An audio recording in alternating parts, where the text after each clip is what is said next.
Hi everyone, welcome to my channel, and if this is the first time for you on this channel, I just want to let you know that here I am talking about medical device industry. I started this channel for people who are interested to learn more. How does it work? What is it all about? And I am based in Canada and talking about my personal experience and experiences of people around me, my colleagues.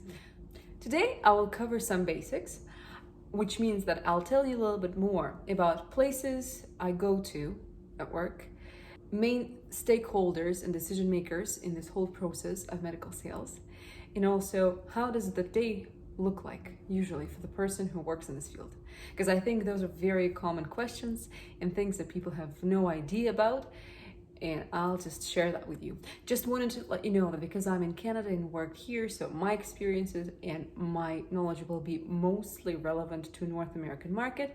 I did work with a couple of European companies, but again in North America. But I think some rules will be applicable no matter where you go.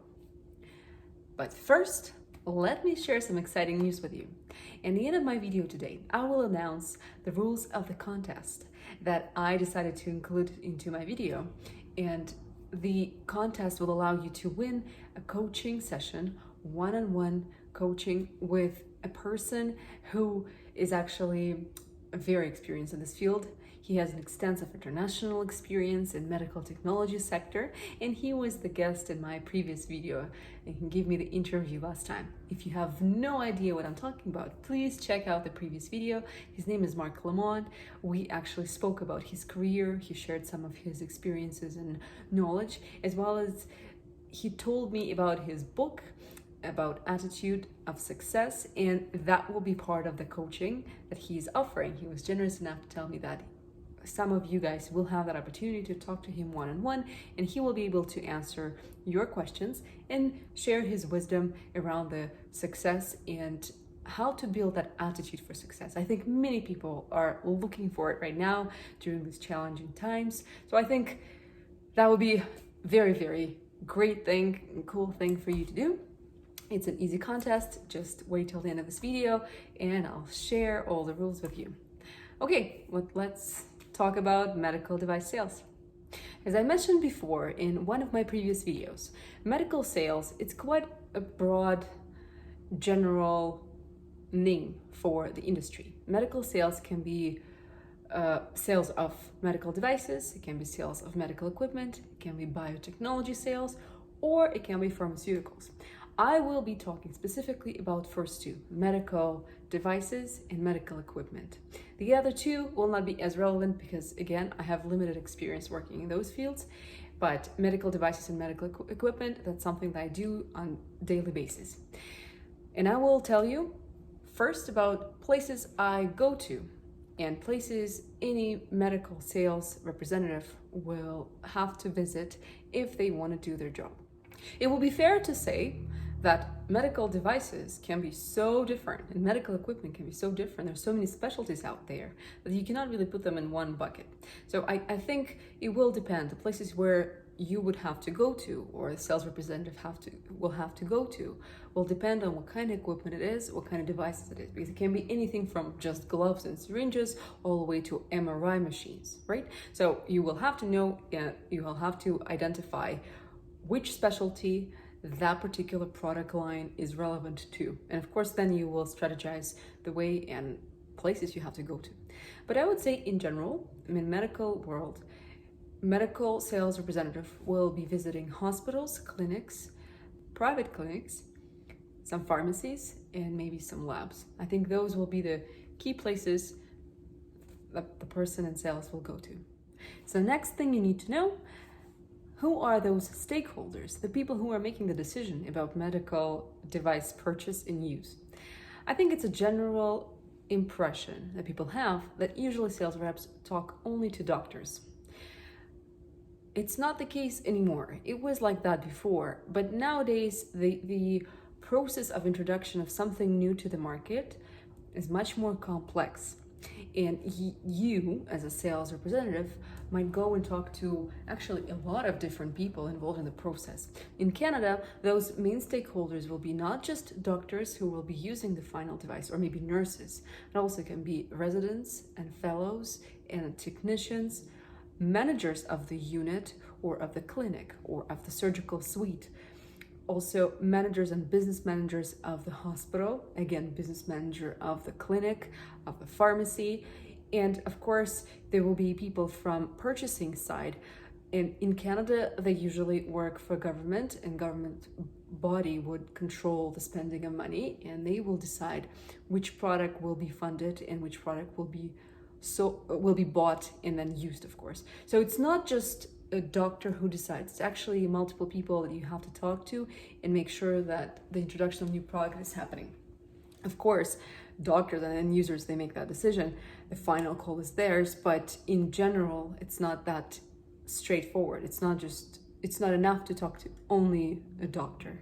Well, and now let's talk about the day, how the day usually looks like. Because I know in many professions, you know exactly what people do and how they plan their days. But in this particular specialty in medical sales, it's hard to judge because medical sales reps, they have to plan their days according to needs, according to the product that they sell and people they have to talk to in places they have to visit. As I mentioned, they will be visiting those places, talking to those people, and you have to manage your time and schedule in order to implement the plan. So you will always have a target. So this is the new product you're trying to introduce. Then you list name of people who are involved in this process, starting from the end user, of course, because they're very important, because that's your main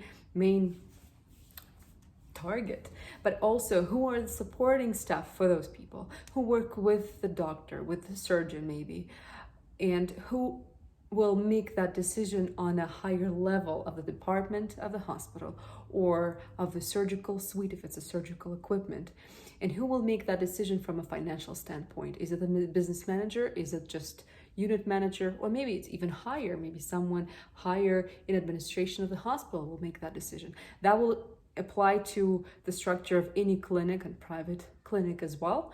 They will also have business managers, unit managers, and they will all have to be involved, and they all have to know about new product that they have to try and pay for, and of course introduce to their practice if that's something that they really like and really need. Medical device sales job is very creative. You have to be knowledgeable, you have to be technical, you have to know a lot about your product and your competition, but you also have to be creative in a way that how to structure your day, that it's efficient enough so you can cover key stakeholders, key people you need to talk to, and you actually still can move on with commitments with the company, with your sales director, with management. So my key point is that in medical sales, you will not just go to one place. Most likely, you will have multiple places to visit, including hospitals, clinics, private clinics, diagnostic centers, pharmacies, and you will talk to multiple people on a daily basis, everyone starting from end users like doctors, nurses, techs, all the way to managers, high-level administrative managers of hospitals, of government purchasing bodies, supply managers, and all that you have to fit it into your day, into your schedule, into your week, which gives you flexibility on one hand side, but actually it's a very demanding, time-demanding job on the other side. Okay, and now the rules for the contest. As I mentioned before, we're offering a free one-on-one coaching session with Marc Lamont, and he will be able to choose 5 contestants based on one question that you ask: what would you like to know and learn from him, and why would you like to learn that from him? So just write your question and the reason why below this video in comments. You can also do the same on LinkedIn page, my LinkedIn page, and he will choose 5 best questions and reasons why, and we will reach out and he will provide you a one-on-one coaching session, because he just wants to help people who are looking for new opportunities, looking for new horizons, and just want to progress in their self-development. All you need to do is to submit a question and a reason why you'd like to get that session, and good luck. All the questions, all the comments below. As always, I will keep making more videos for you based on your questions and information you'd like to learn. See you next time.